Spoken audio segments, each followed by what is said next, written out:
والدین کے لیے پیاری قرآنی دعائیں، ان کے لیے مغفرت کی دعا کریں۔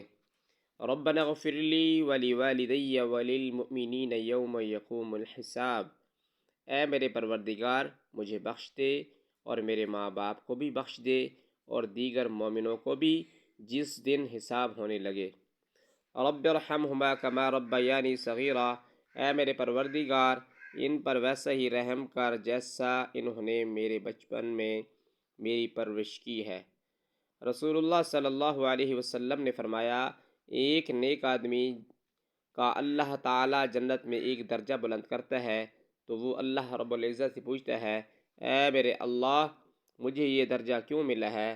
تو اللہ فرماتا ہے، تمہاری اولاد نے تمہارے لیے بخشش کی دعا کی ہے۔ رزق دروازے توڑ کر آئے گا۔ نبی صلی اللہ علیہ وسلم کا ارشاد گرامی ہے، جو آدمی گھر میں داخل ہوتے وقت 3 باتوں کا اہتمام کرے گا، رزق اس کے دروازے توڑ کر آئے گا۔ السلام علیکم ورحمۃ اللہ کہے، خاص سامنے کوئی موجود ہو یا نہ ہو۔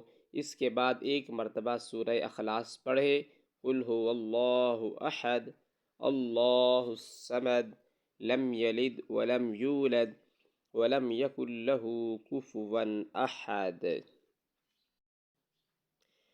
پھر مجھ پر ایک مرتبہ درود بھیجے، صلی اللہ علی حبیبہ محمد وآلہ واصحابہ وسلم۔ حسبی اللہ لا الہ الا ہو علیہ توکلت وہو رب العرش العظیم، میرے لیے اللہ کافی ہے، اس کے سوا کوئی معبود نہیں، میں نے اسی پر بھروسہ کیا اور وہ بڑے عرش کا مالک ہے۔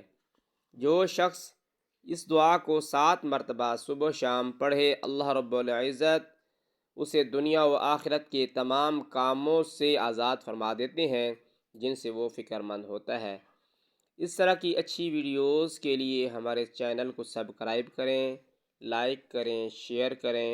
دینی کام کو پھیلانا صدقہ ہے۔ جزاک اللہ۔